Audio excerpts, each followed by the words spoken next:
It began in the final, burning months of World War II, a silent race unfolding behind the thunder of artillery and the ruins of collapsing cities. While the world watched armies clash across Europe, two new superpowers were already preparing for the next conflict, not with tanks or infantry, but with knowledge, with intellect, with the minds of Germany's most brilliant scientists. This is the untold story of how the United States and the Soviet Union secretly hunted, captured, and sometimes stole thousands of German researchers. Men whose discoveries fueled rockets, missiles, chemical weapons, and technologies that would shape the modern world. A story the governments involved concealed for decades, buried under classified files and sanitized reports. A story that reveals a dangerous truth. The war did not end in 1945.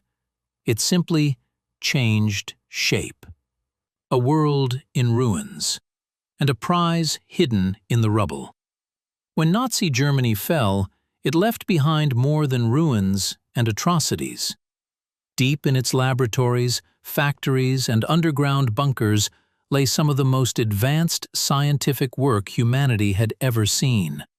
Long-range rockets that could cross continents, jet engines decades ahead of their time, nerve agents so potent they could wipe out cities, primitive designs for satellites, guided missiles, even early computers.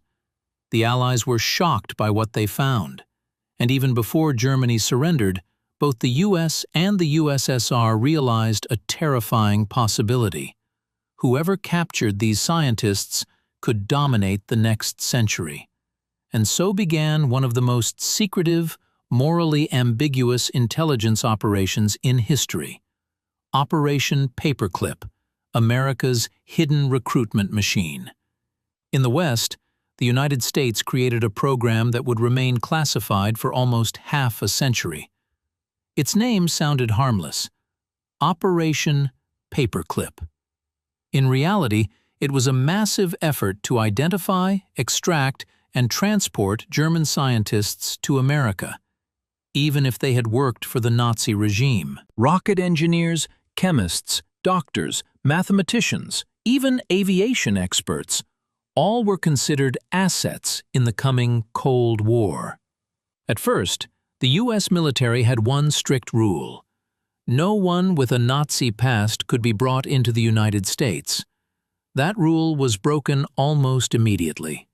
Documents were altered, files were rewritten, biographies were scrubbed clean. Some scientists who had overseen forced labor or conducted unethical experiments suddenly appeared on paper as apolitical specialists. America wasn't just recruiting them, it was rewriting who they were. Among them was perhaps the most controversial figure of all, Wernher von Braun, the chief architect of the V-2 rocket that had killed thousands in London and Antwerp. A brilliant engineer, a former SS officer, and soon the father of the U.S. space program. In the official record, von Braun became a visionary engineer dedicated to peaceful exploration. In truth, he had spent years perfecting weapons of terror. Yet for the U.S. government, the past was less important than the future, and von Braun would help launch America into space, and eventually to the moon. Soviet ambition, Operation Paperclip. But while the Americans were altering files and flying scientists out under the cover of night, the Soviet Union moved with brutal efficiency. Their mission was called Operation Paperclip, and it was unlike anything the world had seen. On a single night in October 1946, Soviet forces surrounded German towns in their occupation zone.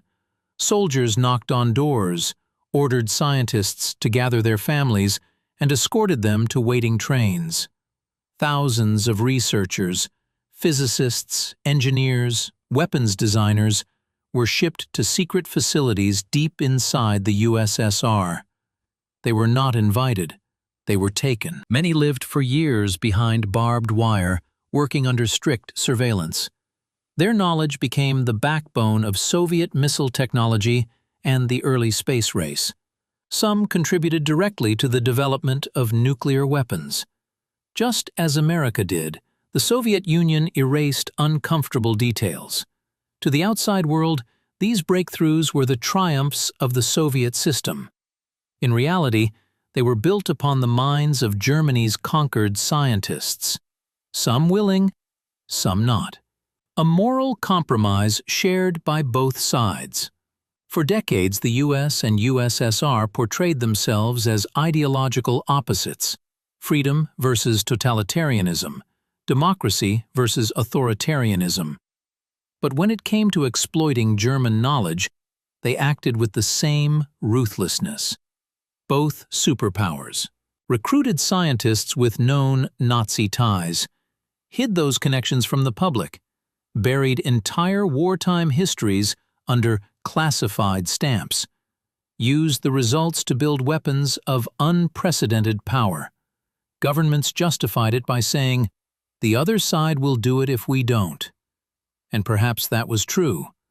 But it also meant that the boundaries of ethics disappeared in the shadow of the Cold War. The technologies taken, and the world they created. The impact of this secret operation cannot be overstated.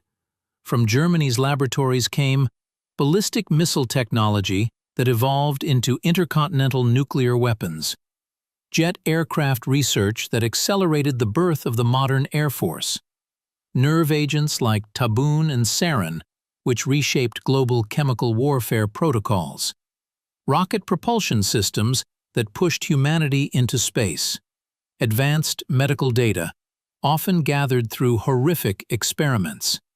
Much of the modern world, from satellites to guided missiles to space exploration, was built on the knowledge taken during these operations. It is a legacy both miraculous and deeply unsettling. Files opened too late. When classified documents were finally released decades later, the truth stunned the public. The U.S. had quietly granted citizenship to more than 1,600 German scientists. The Soviet Union had taken even more, between 2,000 and 7,000, depending on the source. Entire departments in both nations had been shaped by former Nazi researchers. Debates erupted. Should these men have been punished instead of rewarded? Should their discoveries be celebrated or condemned? And what responsibility did governments bear for rewriting the past? To this day, there are no easy answers. The secret legacy. What began as a desperate scramble at the end of a world war became the foundation of the Cold War arms race and the blueprint for modern scientific intelligence operations. Behind the rockets that carried astronauts into space, the missiles that kept superpowers on edge, and the technologies that transformed warfare, lies a hidden truth. The greatest scientific minds of Nazi Germany were not lost after 1945. They were absorbed, hidden in plain sight by the very nations that defeated them. And for decades, the world was never told how Nazi science transformed American power, breakthroughs born from the shadows. The American government never admitted it publicly, but much of the nation's meteoric technological rise after 1945 was built upon work taken, and in many cases directly continued, by former German scientists. The breakthroughs they helped create reshaped the world, cementing the United States as a global superpower in the decades that followed.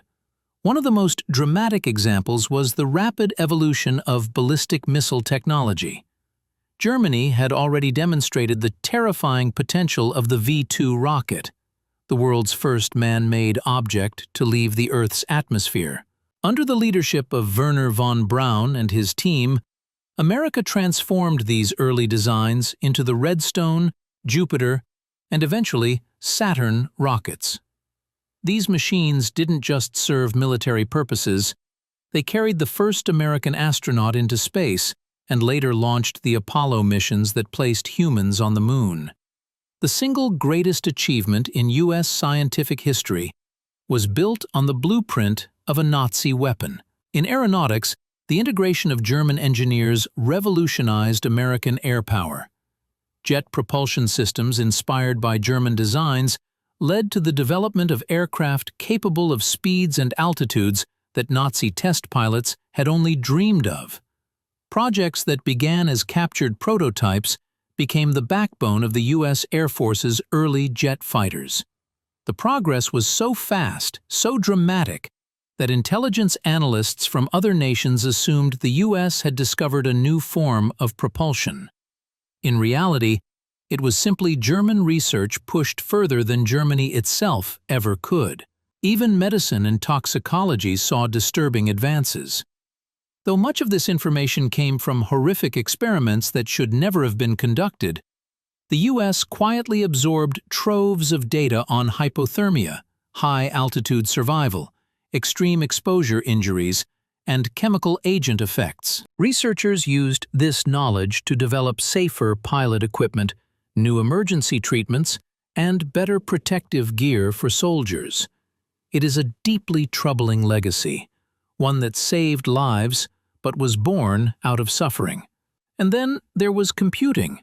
Few know that German cryptologists and mathematicians had been working on early programmable devices, including the Z-series electromechanical computers. While the U.S. had already been developing early calculators for code breaking, German concepts influenced the rising field of post-war computer science. Some of this knowledge fed into military communication systems, missile guidance, and the earliest proto-digital infrastructure of the emerging superpower. America didn't just win the war, it inherited the intellectual engine that allowed it to win the future. Why Germany never rose again. The paradox of genius after defeat. With such extraordinary scientific foundations, with designs and experiments decades ahead of their time, one question remains. Why didn't Germany, even after its recovery, reclaim a leading role in groundbreaking technology? Why did a nation of brilliant engineers never again produce anything comparable to the revolutionary inventions of the 1930s and 1940s? The answer is a combination of tragedy, politics, and loss. First, Germany's most visionary minds, the architects of its rockets, jets, chemicals, optics, and advanced weapons, were simply gone. Some left willingly, many were taken, and dozens were prohibited from continuing their work under post-war restrictions. The US and USSR drained the country of its intellectual elite. Thousands of engineers, physicists, chemists, and mathematicians were scattered across new continents, working under new flags. The brainpower that had once powered Germany's ambition no longer belonged to Germany. Second, post-war Germany was shackled by strict limitations. For years, the country was forbidden from building rockets, aircraft, or weapons beyond basic defensive tools. Military laboratories were dismantled. Research institutions were monitored. Entire fields of study were effectively banned. By the time restrictions eased, the rest of the world, using German knowledge, had moved far ahead. Third, the psychological impact of the war shattered the nation's appetite for risk. The catastrophic legacy of Nazi militarization created a societal shift. Science became conservative, cautious, and tightly regulated. The bold, controversial experimentation that had once driven German innovation was replaced with bureaucratic oversight and ethical constraints. Many industries shifted from radical invention to incremental improvement, safe, profitable, but never revolutionary. Then there was the geopolitical reality. The Cold War turned West Germany into a frontline state. Its economy grew rapidly, but its research priorities were shaped by NATO, not national ambition. Meanwhile, East Germany's brightest scientists were isolated behind the Iron Curtain, their work swallowed into Soviet projects. By the time Germany reunified in 1990, the global technological landscape had been rewritten entirely, often by the very men who once worked under its flag. Germany rebuilt its prosperity. It became a leader in engineering quality, automotive precision, and manufacturing excellence. But the era of epoch-defining breakthroughs was lost forever. The irony is as sharp as it is haunting. Germany pioneered the technologies that defined the modern world. But because those technologies were taken, regulated, or redirected, Germany itself never reaped the rewards. Today, the rockets that explore space, the jets that cross continents, the missiles that shape global power, all trace their lineage back to German labs that no longer exist, and to scientists whose genius became the foundation of nations they never intended to serve.